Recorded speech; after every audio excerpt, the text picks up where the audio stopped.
Oui. Voilà, venez, venez, on a besoin de vous. C'est bien derrière. Le pain. Tu dois charger ou bien tu laisses dans le plat. Voilà, laisse ça, tu couvres tout, tu viens à la réunion rapidement. C'est 5 minutes. Tu vas jouer le rôle de la diététicienne. La nouvelle que ça soit. L'accord de temps pour pouvoir organiser votre corps.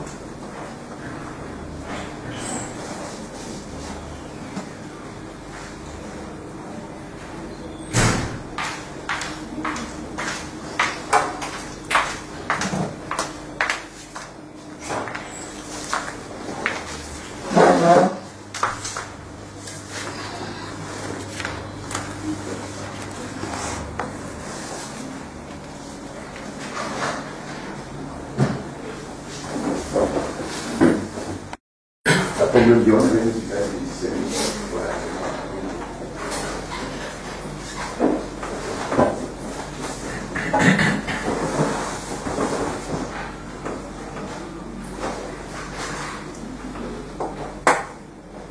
Tu peux couper un repas avec deux. Tu me fais signe, on va préparer. On commence encore.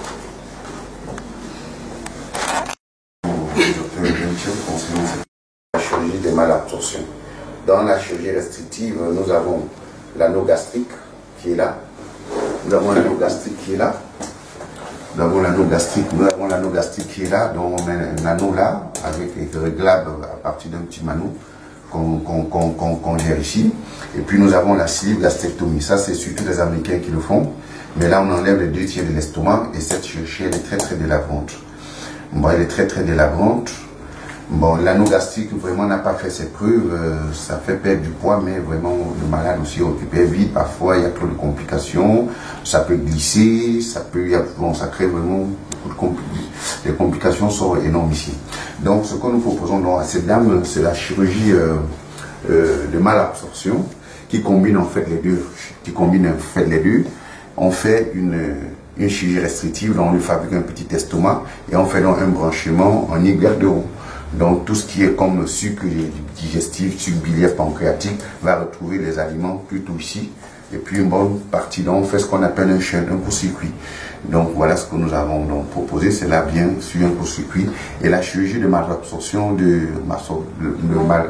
aujourd'hui, qui est la méthode de bypass, reste que le reste de la technique gold standard. C'est ça qu'on utilise aujourd'hui dans la majorité des hôpitaux. Mais nous sommes confrontés à un problème en Afrique, c'est que nous, on ne peut pas utiliser la chirurgie de laparoscopie pour le faire parce que nous avons bien le papier, nous avons eu le diplôme de ça, Dr Nguyen et moi, signé par le professeur Kadier, qui est venu nous rencontrer une fois au Cameroun, et puis nous avons fait les stages dans le service. L'avantage chez eux, c'est qu'ils ont des hyper services qui ne font que ça. Ils opèrent environ 1500 malades par an. Donc chaque jour, ils utilisent leurs appareils. Donc nous, ici, on a un cas peut-être sur tous les 4 mois. Donc on ne peut pas aussi être habile comme eux avec la chirurgie de laparoscopie. Et ça demande beaucoup de matériel. Il faut les harmonicas, il faut les pinces mécaniques et tout, ce qui fait que le coût devient très élevé. Alors, donc avant que la laparoscopie, quand on crée la laparoscopie, on opérait bien les malades, on faisait des dérivations et tout. Donc aujourd'hui, nous allons rentrer dans la chirurgie conventionnelle. La seule complication avec la chirurgie classique, dans à ciel ouvert, c'est les risques d'éventuation post-opératoire, d'évissation post-opératoire et des complications plutôt secondaires ou un peu tardives qui est l'éventuation. Mais tout cela, on peut corriger cela en étant un peu plus rigoureux, plus sérieux au moment de la fermeture de la cavité de la paroi abdominale. Et il faut sans oublier que même avec la chirurgie de laparoscopie, ils arrivent à faire des éventrations chez eux. Voilà. Et puis, ils nous présentent toujours ce qui est bon à la télé. Parce que moi, j'ai fait ce service sur 10 patients opérés, vraiment obèses. 4 généralement finissent par la conversion. C'est-à-dire, commencent par la chirurgie de laparoscopie. Mais après, l'abdomen est tellement... la masse, les complications, ils ont tellement de difficultés opératoires qu'ils sont obligés de se convertir et de terminer par la chirurgie conventionnelle. Voilà, des hémorragies et tout, ils sont obligés de terminer par la chirurgie conventionnelle. Comme nous. Donc nous avons opté pour la chirurgie conventionnelle.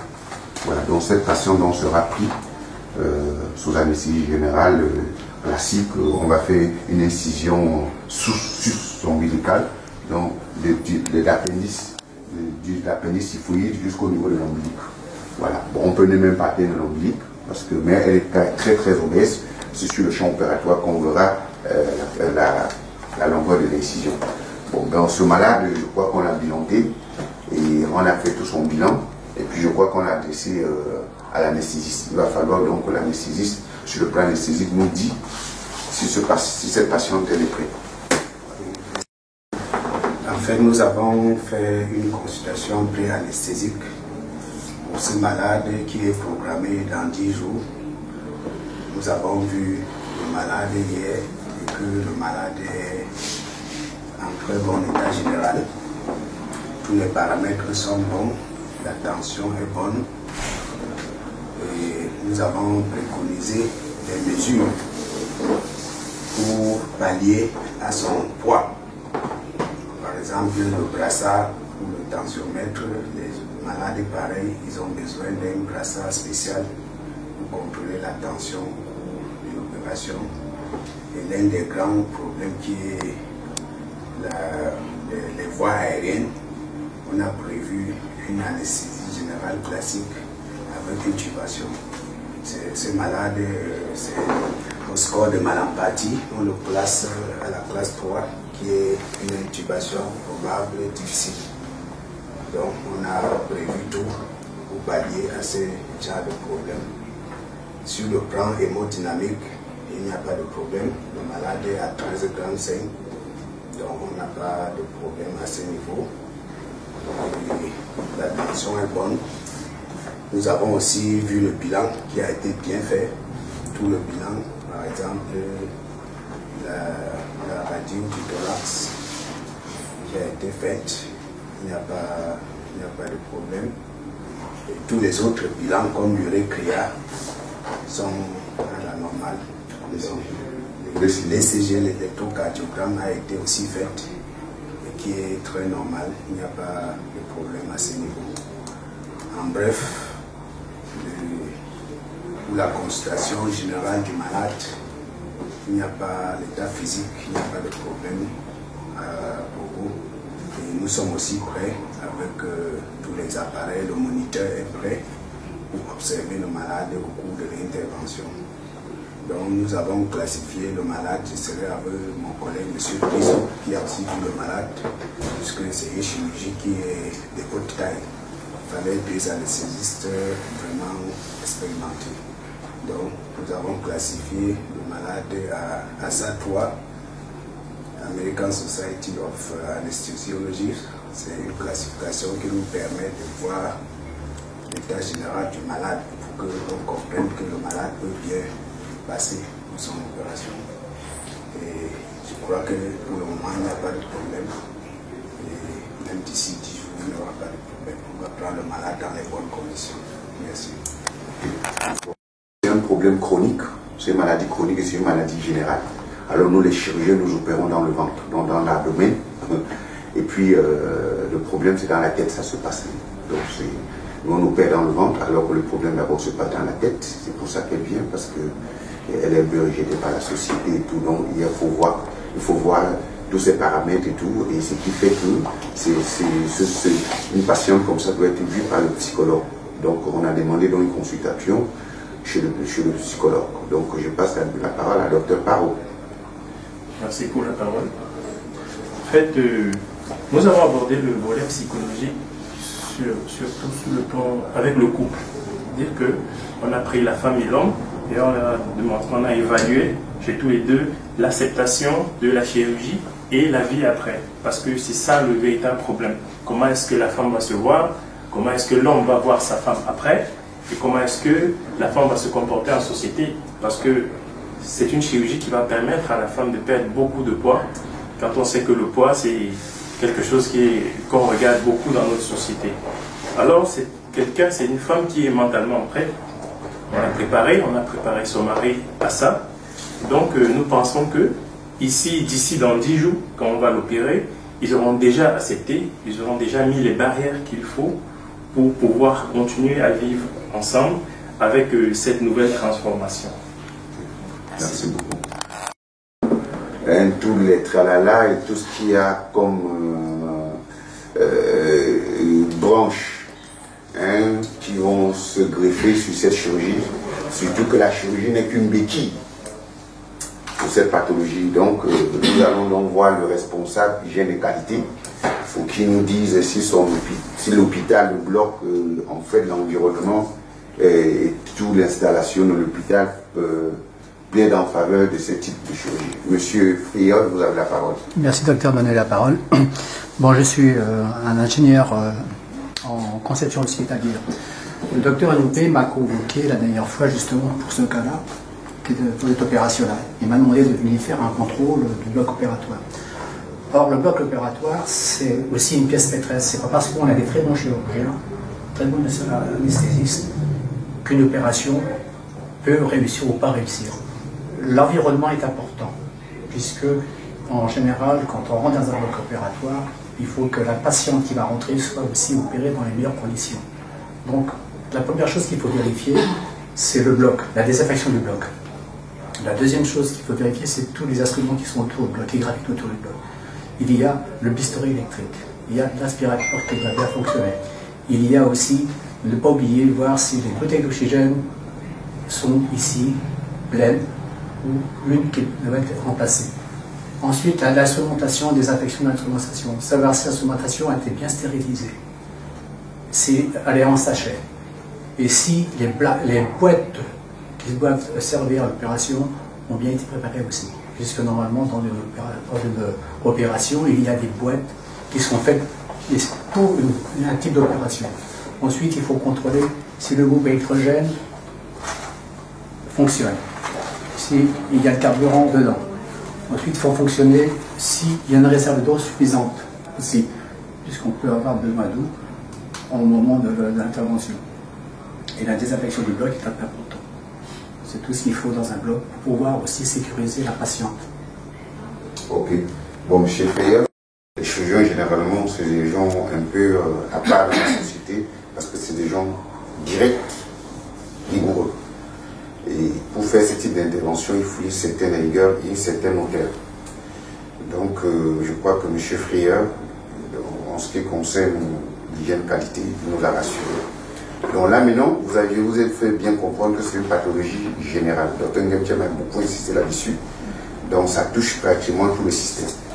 Donc là, maintenant, c'est peut-être cette patient, il faut bien la préparer sur le plan nutritionnel.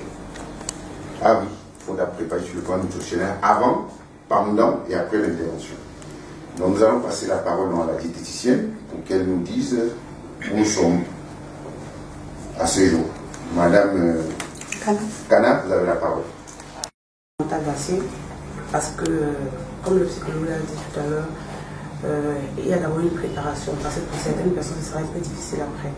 Donc, avant d'aborder l'aspect diététique avec elle, il fallait aussi qu'on la prépare au fait que les grignotages, les plats qui consommés avant, trop gras, trop sucré ou trop salé, ce sera plus ça.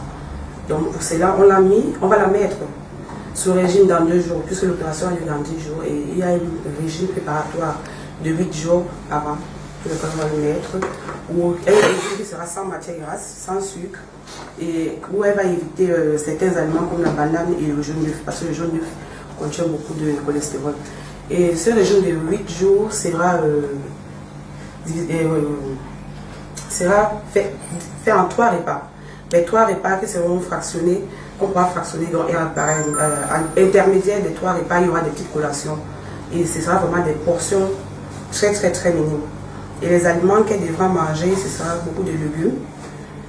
Parce que pour que le patient puisse, que ça puisse lui apporter un certain apport en fer.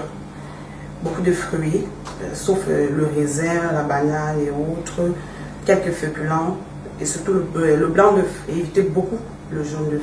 Les yaourts qu'elle pourra aussi consommer, mais les yaourts à 0%. Pas des yaourts sucrés ou on dit allégés, carrément à 0% de matière grasse. Et ces légumes, elle devra les consommer de façon sans matière grasse. Donc, à la cuire à la vapeur, à l'eau, en cocotte ou au four ou en papillote. Donc, ces blancs d'œufs, elle pourra les préparer, elle pourra les manger durs. Donc, faire bouillir les œufs et consommer juste la partie des blancs.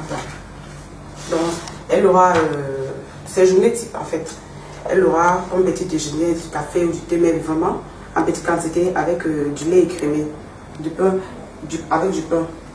Et c'est possible du beurre à 0% de matière grasse. Au déjeuner, des légumes cuits ou crus, des salades vertes, concombres, poivrons, oignons. Au goûter, elle peut avoir un yaourt avec 0% de matière grasse, fruits. Au dîner, légumes, pommes de terre, le blanc d'œuf et un yaourt. Quand je lui ai soumis ce régime qu'elle va prendre, elle a dit qu'elle est prête, qu'elle va accepter, qu'elle est prête à le faire parce qu'avec son mental, elle est prête vraiment déjà à son opération, parce que c'est pas évident. Parce que c'est une opération lourde. C'est une dame qui, même pas, elle n'est pas seule, elle et son mari sont vraiment préparés. Parce que son mari nous a rassuré que sur le plan nutritionnel, il va l'aider. Et elle-même essaie la conscience que ce ne sera pas évident de quitter des fringales qu'elle a l'habitude d'avoir à la diète complète. Et après cela, après l'intervention à la sortie de la clinique, on va lui prescrire notre régime qu'elle va devoir suivre pendant 1 mois chez elle. C'est tout ce que j'ai à dire pour le régime. Ok, merci. Votre explication, c'est bien. Qui respecte le régime, parce que la chirurgie, comme je vous dis, n'est qu'une partie, c'est la liquide. Mais c'est l'alimentation et le mental qui est important, qui va pouvoir s'égreffer à la chirurgie pour qu'à la fin on ait un très très bon résultat.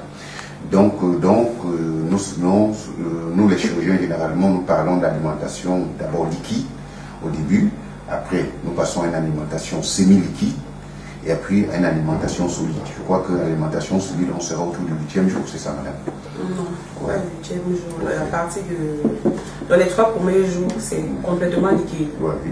Complètement liquide. Au 4e jour, on va essayer semi-liquide. On va voir comment il va réagir. Si elle n'arrive pas, on va continuer avec l'alimentation liquide pendant encore 3 jours. Donc, au fur et à mesure, on va évoluer. Voilà. Ok, ça marche. Bon, là maintenant, sur le plan nutritionnel, nous sommes d'accord. Donc, maintenant, nous allons voir la majeure du bloc opératoire pour que nous disent que les chirurgiens ne vont pas s'énerver en fait. Parce que les chirurgiens, c'est des gens assez compliqués, délicats. Et les pinces que nous allons utiliser ne vont pas lâcher tout ça. Donc, il faudrait que tu rassures dans ce qui concerne tes poids. C'est ça, non? C'est exact. Allez, vous avez la parole, madame. Merci, on va passer la parole. En ce qui concerne le bloc opératoire, M. Fayala a souligné tout à l'heure que l'environnement du malade, l'environnement dans lequel le malade sera opéré est primordial. Pour ce fait, nous devons stériliser préalablement la salle. La veille, je tiens bien à noter ici que la stérilisation de la salle est faite la veille, 1 jour avant l'intervention. Donc la salle est préalablement lavée et stérilisée, fermée pour attendre l'opération le jour J. Et en ce qui concerne les boîtes, comme le docteur le dit, les boîtes sont vraiment prêtes. Donc tu n'as pas de pinces qui croisent les pieds, n'est-ce pas? Ok. Tout est fait au bloc. Si tu nous as rassuré que tout est fait prêt au bloc, maintenant la majeure d'hospice va nous dire si après le bloc, notre patient sera couché. Que nous on opère, mais il va falloir qu'après le bloc, notre malade se retrouve dans un lit propre, avec des jolis draps, pas de moustiques, avec une bonne climatisation, et qu'il y a au moins la télé et tout. Donc, surtout, c'est chez lui le confort. Voilà, donc il faut vraiment qu'après ça, qu'elle soit dans le confort. Donc, la majeure du bloc, vous avez la majeure d'hospitalisation, vous avez la parole. Oui, bonjour à tous. Merci, madame. Merci donc de m'avoir passé la parole. Je suis la majeure du bloc, de l'hospice. Pardon. Je m'appelle Madame Ken. Bon, cette patiente, elle a été reçue par mes confrères ici. Elle serait admise dans ce cabinet dans 10 jours. Ce que nous avons préparé pour elle, c'est une très belle chambre bien aérée, pas de moustiques, la télé est bien, elle marche avec du câble, parce qu'elle aura aussi besoin de communiquer, elle va vouloir se divertir avec la famille et voir aussi certaines vidéos qu'on a prises pendant le jour du bloc. Donc, concernant les draps, elle est bien propre, bien blanche. Et qu'est-ce que j'ai oublié? Oui, les infirmiers sont tous au courant de l'opération. Tout le monde est au courant, tout le monde est prêt. Et là, maintenant, nous attendons la patiente. Merci. Ok, bon, ça va. Si le malade a signé tous ses papiers, c'est-à-dire que l'autorisation d'opérer, le circuit du malade en fait. Si le circuit du malade est prêt, billet d'entrée, billet de sortie, autorisation d'opérer, les dossiers qu'on donne pour la chirurgie bariatrique, les documents d'information, tout ça, voilà. Vous allez nous parler un peu, voilà. L'administration a la parole. Bonjour à vous tous. Bonjour madame. Je suis madame Tafak, je gère l'aspect administratif du cabinet. D'abord, en ce qui concerne les dossiers du patient, nous avons tout mis en place, tous les documents sont déjà prêts. Nous attendons juste l'arrivée de la patiente pour qu'elle signe les papiers. Vu qu'elle sera là la veille de son opération, qui sera lieu dans 10 jours en fait. Bon, du côté des équipements, nous savons tous que c'est un cabinet de chirurgie. Donc, les équipements, les installations, tout était mis en place dès sa création. Donc, nous attendons juste cette patiente parce que les appareils sont là, tout a été mis en place, tout avait été prévu dès l'avance, bien avant la création du cabinet, pour que tout se passe dans les meilleures conditions. Donc, la patiente, nous attendons juste sa présence pour l'intervention. Ok, bon, là maintenant, nous allons donc passer à la décision finale. Vous savez que ça se passe exactement comme un concours. On a avec tout le monde ici, nous allons décider si cette patiente sera refusée, on peut la refuser, ou si elle sera acceptée. Donc là, je demande l'avis de tout le monde parce que je vais marquer un gros admis sur son dossier. Donc, où il y a un gros refus sur son dossier. Qu'est-ce qu'on décide finalement? Je commence par le chirurgien viscéral. Elle est favorable. Avis favorable. Le psychologue. C'est bon. C'est favorable. L'anesthésiste. Tout est bien. Monsieur Frière. Le bloc est prêt. Madame la diététicienne. Elle est prête. Major du bloc. Oui, ça va, tout est prêt. Major d'hospi. Elle est admise. Bon, le médecin-chef admis. Donc, vous allez appeler la patiente, vous fixez la date dans 10 jours et vous dites qu'elle sera prise. Elle entre donc à la veille comme on a l'habitude de faire. Merci. Donc, voilà. Donc, je crois que tout le monde ici est d'accord. Donc, vous allez passer à l'administration tout à l'heure et charger les dossiers. Donc, on va vous donner les papiers où tout le monde passe. Donc, fin de la réunion, je vous remercie. Merci. Oui, M. Frier a quelque chose à dire. Non, Ok.